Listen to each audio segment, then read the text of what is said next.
یا شیخ، ابن عربی کا یہ قول ذرا سمجھائیے، الحق محسوس والخلق معقول، اس میں جو راز ہے نہاں وہ مجھ پر عیاں فرمائیے۔ اے بیٹے، ابن عربی کے قول الحق محسوس والخلق معقول میں جو 4 الفاظ استعمال ہوئے ہیں، اگر ہم پہلے ان کو سمجھ لیں تو اس قول کا مفہوم ہم پر کھل جائے گا۔ تو اے عزیز جان کے حق وہ وجود ہے جو زمان و مکان سے ماورا ہو، یعنی جو ہر جگہ اور ہر وقت میں موجود ہو۔ ایسا وجود ابدی ہوتا ہے اور شان بقا رکھتا ہے، جبکہ خلق وہ وجود ہے جو زمان و مکان میں مقید ہو، یعنی جو کسی مخصوص جگہ اور مخصوص وقت میں موجود ہو۔ ایسا وجود عارضی اور فنا ہو جانے والا ہے۔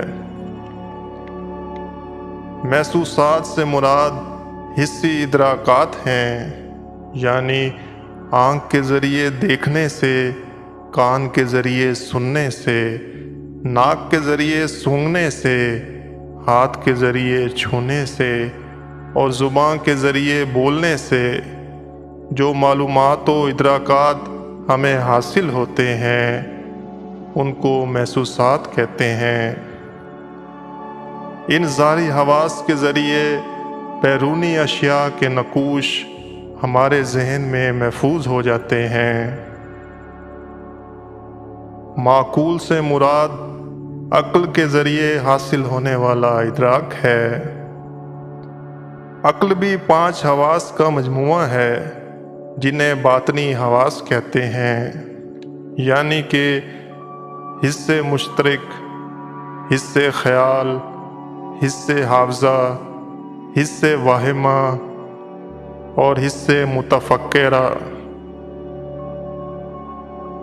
ظاہری حواس سے ہم جس شے کا ادراک کرتے ہیں، اس شے کی ظاہری صورت کا نقش حس مشترک میں بنتا ہے اور خیال اسے محفوظ کر لیتا ہے، جبکہ اس شے کے بارے میں ہمیں جو فہم دیا جاتا ہے وہ حس واہمہ میں وصول ہوتا ہے اور حس حافظہ میں محفوظ ہوتا ہے۔ حس متفکرہ کا کام حس مشترک میں نقش ہونے والی صورت اور حس واہمہ میں وصول ہونے والے فہم کو جوڑنا ہے، اور خیال میں محفوظ ہونے والی صورت اور حافظے میں محفوظ ہونے والے مفہوم میں ربط قائم کرنا ہے۔ جب تک حس متفکرہ یہ ربط قائم نہ کرے، تب تک ہمیں کسی شے کا علم نہیں ہو سکتا۔ اے بیٹے، حواس کے ذریعے ذہن پر بننے والے نقش کو عقل حافظے میں محفوظ علم کی روشنی میں سمجھتی ہے اور اس پر حکم لگاتی ہے۔ حافظے میں موجود علم جس کی بنیاد پر عقل شے کو سمجھ رہی ہے، یہ وہ علم ہے جو ہمیں باہر سے یعنی خلق سے ملا ہے۔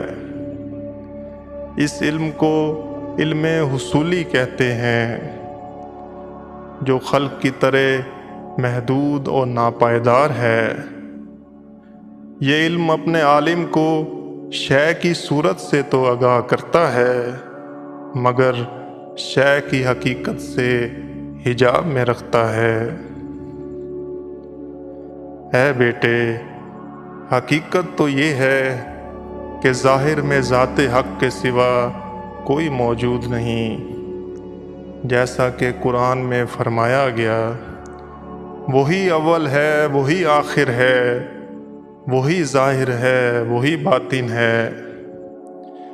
یا جیسا کہ فرمایا گیا، جلد ہی ہم ان کو اپنی نشانیاں دکھا دیں گے، آفاق میں اور خود ان کے نفسوں میں، یہاں تک کہ پکار اٹھیں گے کہ حق ہے،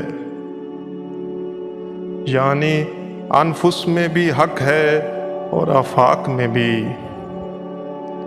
اب جب کہ یہ ثابت ہو گیا کہ ظاہر میں ذات حق کے سوا کچھ نہیں، لہذا حواس جو ادراک کرتے ہیں وہ حق ہوتا ہے، مگر عقل اس پر خلق کا حکم لگاتی ہے۔ عام انسان چونکہ اس کا فہم نہیں رکھتا، اس لیے اس کے مشاہدے میں آتا ہے الخلق محسوس والحق معقول، جبکہ عارف کا مشاہدہ الحق محسوس والخلق معقول ہوتا ہے۔ یا شیخ، حواس کا کام تو فقط بیرونی شے کا نقش ذہن تک پہنچانا ہے، اس کو سمجھنا عقل کا کام ہے، اور عقل یہ کام حافظے میں موجود علم کی روشنی میں کرتی ہے۔ اب جب کہ حافظے کا علم حقیقت کو سمجھنے کے لیے ناکافی ہے اور عقل حقیقت کے ادراک کی قابلیت نہیں رکھتی، تو پھر ہمیں کیسے علم ہوگا کہ حواس حق کا ہی مشاہدہ کر رہے ہیں؟ جس طرح عقل محسوسات پر خلق کا حکم لگاتی ہے، اسی طرح محسوسات پر حق کا حکم کون لگائے گا؟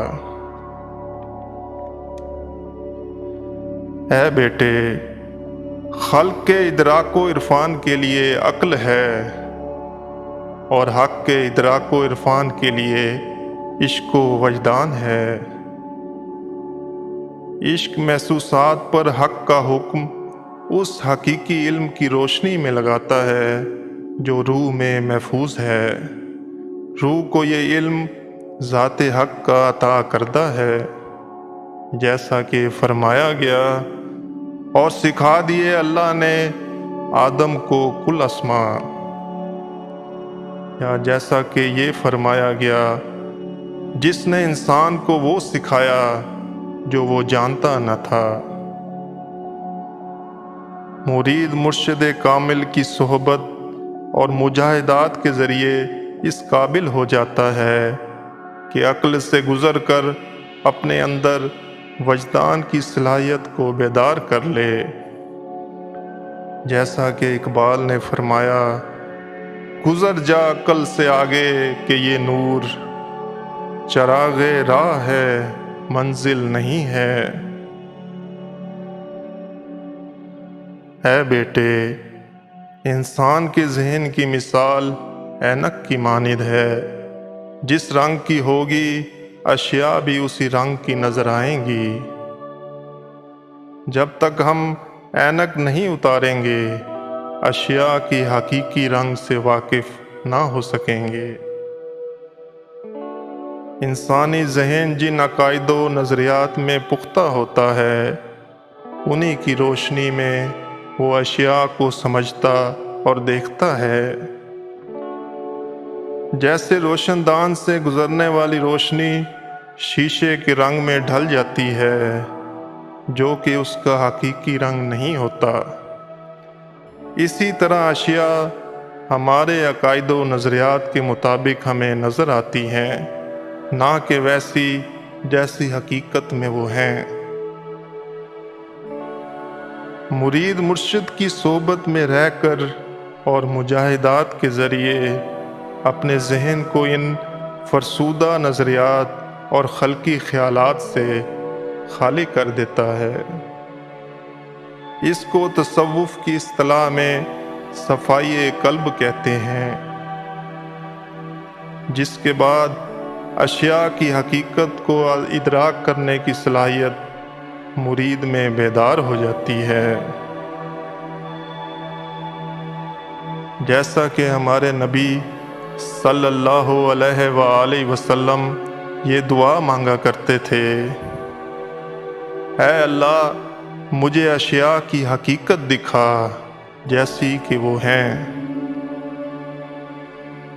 تو اے بیٹے، ابن عربی کے قول الحق محسوس والخلق معقول کا مفہوم یہ ہے کہ حواس اشیاء کو ان کے حقیقی رنگ میں مشاہدہ کرتے ہیں، مگر ہم ان پر اپنے عقائد و نظریات کا رنگ چڑھا دیتے ہیں، جس کی وجہ سے اشیاء کا حقیقی رنگ چھپ جاتا ہے اور اشیاء ایسی نظر آتی ہیں جیسی وہ نہیں ہیں۔